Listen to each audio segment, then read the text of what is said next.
And then the PNP were trying to convince Major De Castro. Opening statement.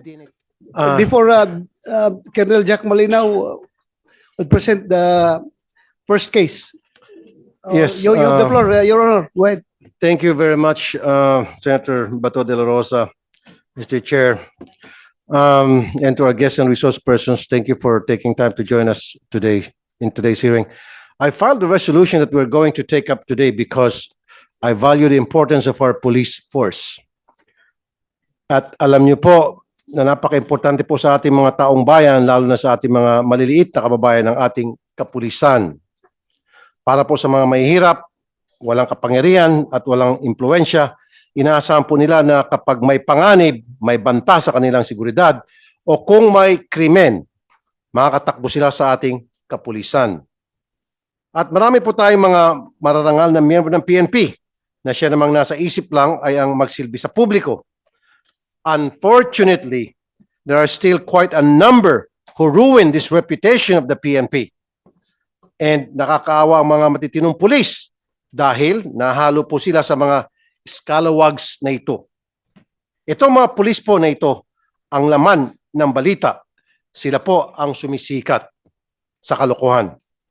These bad cops ruin the name of the PNP and lower the morale of those who are doing good.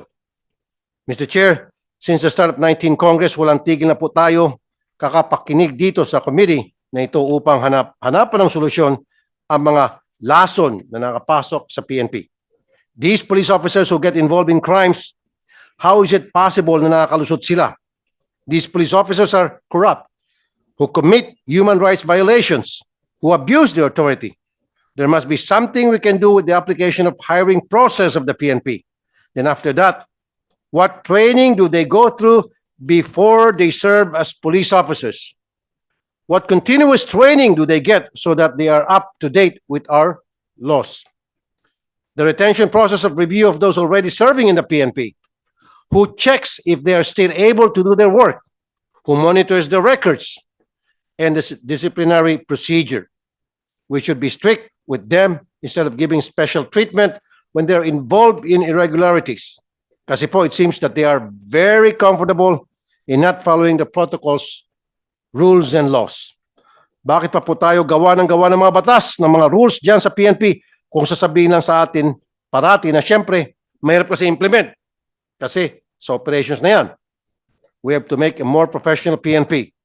Those police officers who are doing good deserve to work with other decent police officers. Let us cleanse the force and let us cleanse the system. Salamat po, Mr. Chair. Thank you, Your Honor. Salamat. So let's proceed with the presentation of Colonel Malinaw pertaining to the first case, Catherine Camilon case. You have the floor. May I proceed, Mr. Chair? Yeah, go ahead. You have the floor. Thank you to the chairman of this committee, Senator Ronald De La Rosa, to the members, Senator Francis Tolentino, sir, Senator Petulpo, ladies and gentlemen, good morning. I'm Police Colonel Jacinto Malinaw, the Regional Chief of the CIDG-4A, and we are tasked in coordination with the Proper A in the conduct of the investigation, the case of missing person, Catherine Camilon. Next, please.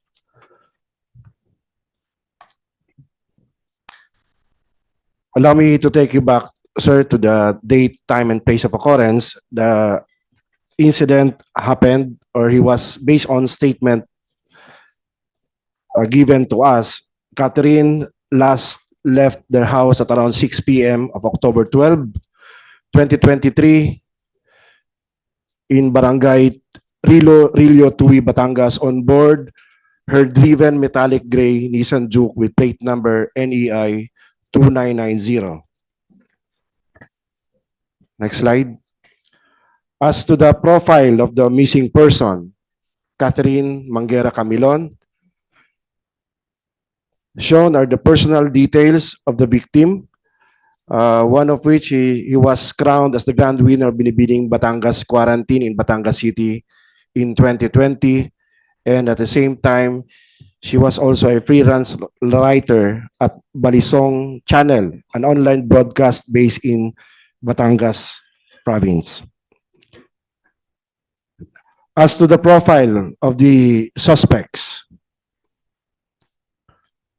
Police Major Alan De Castro, who is already dismissed from the service, also a resident of Barangay Tuyon-Tuyon in Tui, Batangas, isang locality lang po sila, and he's a former deputy of the Provincial Drug Enforcement Unit of Batangas Police Provincial Office.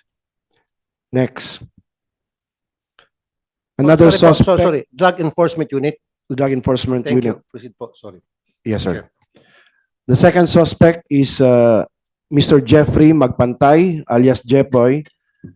He is the known driver, personal driver of Alan Magpantay. Civilian. Yes, sir. Civilian, sir. Next slide. Okay. As to the witnesses, we have invited several witnesses. Firstly, the family members of the family of the Camilon, Mrs. Rosario Camilon, Ching Ching Camilon, his friend, also a former beauty pageant contestant, Miss Vanessa Baracchio, and several witnesses. For our actions taken. May dalawang, sinabi na may dalawang, apat sila lahat kasi dapat ang suspect, di ba? May dalawang unidentified? Tatlo, sir. Tatlo pa? Tatlo, sir. Tatlo sila, sir. Alan De Castro, Major Jepoy Magpantay, and one unidentified. One unidentified? Yes, sir. Hindi nyo na-identify? Hindi pa, sir. Hindi pa, sir. Hindi pa? Yes, sir. Hindi nyo. Sir, for our actions taken, next slide.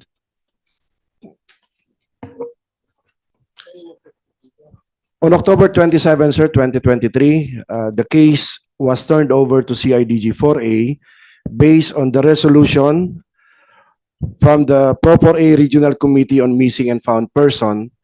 So it was signed by the members of the committee to pave way for the conduct of an independent investigation since at that time, the primary person of interest is a member of Proper A in the person of Police Major Alan De Castro.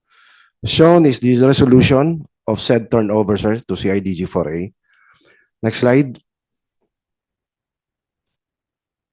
On October 28, sir, dahan-dahan mo lang muna.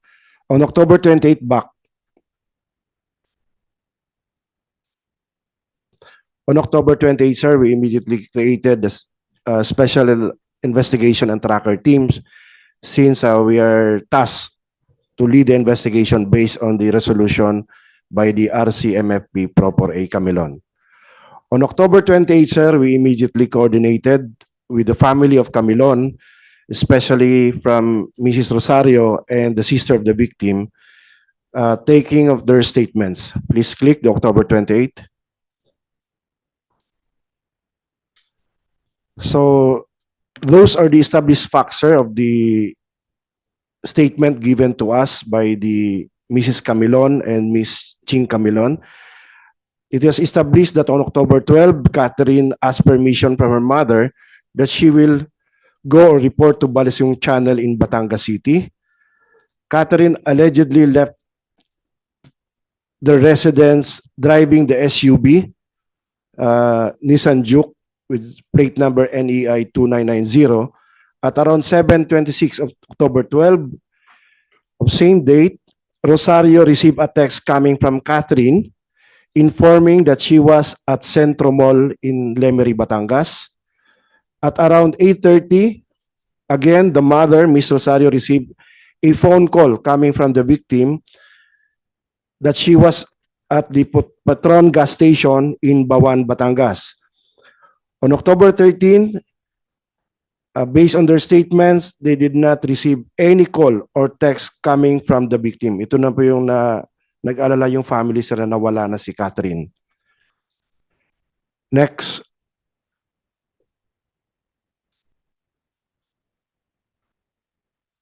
On October 29, we started our backtracking with the assistance of the Regional Anti-Cybercrime Unit 4A. Please click the October 29. So based on the initial CCTV footages extracted by the Batangas PPO, sir, minarapat namin balikan mismo yung lugar at para ma-extract properly yung CCTV footages coming from the different sources, especially those CCTV placed along the road na dinaanan po ng ating biktima. Back.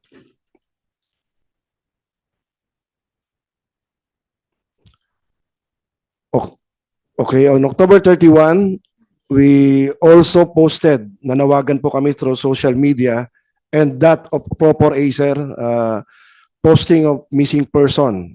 We encourage the citizens of Calabarzon to help us for any information that may Mr. Chair, aid us. excuse me. Yeah, go ahead, go ahead. Gaano pa ako kahaba itong presentation nyo kasi gigil na ako magtanong eh. Would that take another 10-15 minutes? Maybe less, sir. Bilisan ko na lang, sir. Sige, go ahead. Yes, sir. So I'll just Diretso ka na lang, Jack, sa kwan. Mr. Chair, ito na po. Alam ko naman yung ginawa nyo at alam ko rin yung hindi nyo ginawa. Yes, sir. Number one question. Drug Enforcement Unit yung naka-assigned. Siguro ito sa NAPOLCOM, sa hiring process, sa hierarchy ng PNP. So, yung mga naka-assign sa anti-drugs unit, wala ba kayong ginagawang regular na drug test sa mga operatiba ninyo, lifestyle check to make sure na sila ay hindi napasok doon sa binabantayan nila o doon sa kanilang trabaho, hindi na sila mismo ang gumagawa ng kalokohan?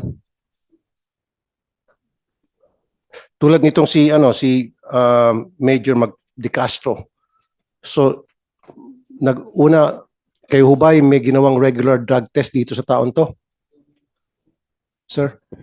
Your Honor, based on the records of PRO4A, we are almost 100% complete doon sa drug testing activity na ginagawa ng Okay, when was the last time you did a drug test to this guy, Major De Castro? On record. If you will allow me, Your Honor, I will submit the record regarding Yeah, the kasi, drug sir, testing okay. of Prior Major to the De commission Castro. of the crime, when was the last time na he undergo a drug test? Not only Major De Castro, but all the members of his unit. May I request the Chief of the Crime Lab of 4A to please answer the question? Sila po sir ang nagkakandak po sir ng drug test. Sige po. Yes. Go ahead. Good morning, sir. Sir, direct to the point. Sir, the last drug test for Police Major De Castro was January 11 of 2023 from Batangas. January 11, 2023. Yes, sir. And prior to that, That was for the year 2023, sir. so you do this annually Yes, sir. as opposed to dapat quarterly? The 25% po, sir, ng buong strength po, dapat ma-drug test po sila. Kasi Mr. Chair, why I asked that question? Maraming beses na sa aking programa, even the times yung T3, Wanted sa radyo, na kung saan yung mga pulis mismo, meron kong mga video, naghihit-hit ng shabu. Nababalitaan natin yan. Karamihan yung sa mga drug enforcement. In fact, as high as Colonel, huling-huli sa video, nagsashabu. So dapat, meron tayong hindi lang yearly, dapat quarterly and properly supervised. Baka naman yung ihi na binibigay niya, baka tinitimbrahan, oy, bukas magda-drug test ka natural, hindi magda-drugs ng tao. Kasi alam na, he knows better. Hindi siya magda-drugs. Dapat random. At dapat hindi taga-unit ninyo ang gagawa. Dapat from outside. Independent. And then binabantay niyo pag-ihi niya.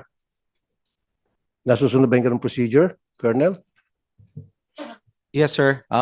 For the information of everyone, meron pong procedures ang forensic group, yung crime laboratory dati, to conduct drug testing annually. So tama, sir, yung sabi ni RD, 100% po ang aming drug testing. As a matter of fact, sir, our regional director, Police Brigadier General Kenneth Lucas, also conducted. Nandun na po ako, sir, annually. Ang suggestion ko, dapat Yes, sir. pag sa Drug Enforcement Unit, quarterly and properly supervised. Can we ask the NAPOLCOM people who are present to make it mandatory at random? Wag po yung, kasi Alam ko naman na sinasabihan sila, oy, magkakaroon ng drug test mamaya. Natural, si police mag-absent. Hindi siya magda-drugs. Two days siya maglilib. After 2 days, clear na yung ihi niya. Or kuminsan, gagamitin niya yung ihi ng kanyang kasamahan. Urine, di ba? Urine lang yan.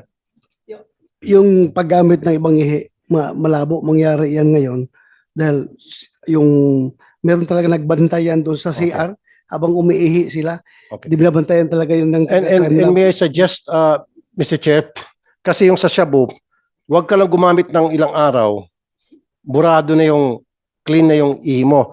Why don't we use hair follicle test? Can we do that? Kasi pag hair follicle, alam ko, Mr. Chair, buwan months, matitration. Ano bang pinaka-technology na alam nyo sa crime lab na mas mabigat pa kaysa mas accurate kaysa Sir, currently, we are doing the drug testing using the urine because of the mass number of personnel that to be conducted. But we will further look for that. So what's available sa crime lab aside sa anong available test ninyo for for a while, drug test? Oh. for a while, sir. Ah. May I talk with the chemist? Mga hari-hari nyo sa crime lab dyan. Chair, Yes. hindi nyo narinig yung hair follicle test? Ignorante po kayo doon sa technology na yan? Hair Sir- follicle test? Sir, Have you heard of actually, it, sir, may I ask my Oh, chemist come here? on. Forensic po kayo, sir. Hindi nyo alam. Have you heard of hair follicle test? Yes, sir, we have, sir. Okay. Kaya nga, kung narinig nyo yan, wala ba kayong ganong technology sa PNP na hair follicle ang ititest nyo, especially sa mga operatibo natin na nag-handle ng mga sensitive positions, tulad nitong Drug Enforcement Unit? Sinong hire sa'yo sa crime lab na may alam about hair follicle test? Available ba yan na technology sa crime lab natin? No? No, sir, actually. But No. Pero you're aware of that particular technology? yes, sir, I'm just looking for our chemist just to explain how the hair strands are used for drug testing, sir. Okay, sige, We Mr. have, Chair, nahirapan sila. Police Sige. Major Rosales, our chemist. Okay. Saan siya? Pakibilis. Meron kayong ganong technology po? Kung wala, it's about time siguro the PNP should acquire that kind of technology. Sa ngayon, ang pagkakalam ko, Mr. Chair, pinapadala ata sa abroad kasi we don't have that technology yet. Ang pagkakaalam ko po. Pero why don't we acquire that kind of technology? Bigyan natin sa NBI, bigyan natin sa PNP, bigyan natin sa PDEA para makatulong sa ating mga taga-law enforcement, di ba? Sa proseso ng pag-identify ng mga gumagamit ng drugs. Kasi alam ko hair follicle test, it goes back up to 3 or even 6 months. Alam mo yan? If I may present Police Major Rosales, our chemist of forensic group, sir. RFU for A. Good morning, Your Honor. I'm Police Major Joanne Rosales, forensic chemist presently assigned at Rizal Provincial Forensic Unit in Taytay, Rizal. At present, Your Honor, hindi pa po ginagawa sa PNP forensic group ang hair follicle examination, but our good director very gusto po niya na masimulan na magawa ang examination ng drug test using hair follicles. In fact po, meron na pong, pino-formulate na po yung procedure na pwede nating sundan para unti-unti pong masimulan na magkaroon ng hair follicle examination. Meron na kayo available technology dyan? Sa ngayon po, procedure po yung inaayos and yung sistema kung paano po siya gagawin. Pero eventually po, meron naman pong mga machine na pwedeng gamitin para po sa test na yun. Okay. So, Mr. Chair, we have that technology. Okay. Are you sure about that? Yes, sir. Very sure. Yes, sir. So, kung meron tayong ganung technology, thank you very much. Dapat pati NBI magkaroon, PDEA. So, that's one way na to determine kung yung ating mga operatiba ay matitino pa rin, especially mga naka-assign sa Drug Enforcement Unit. We should do this kung nandito yung Chief PNP, nandito sana yung Napolcom, this should be a requirement. Dapat ito hindi annually, random and then quarterly. Okay na tayo dyan. Number 2, ito pong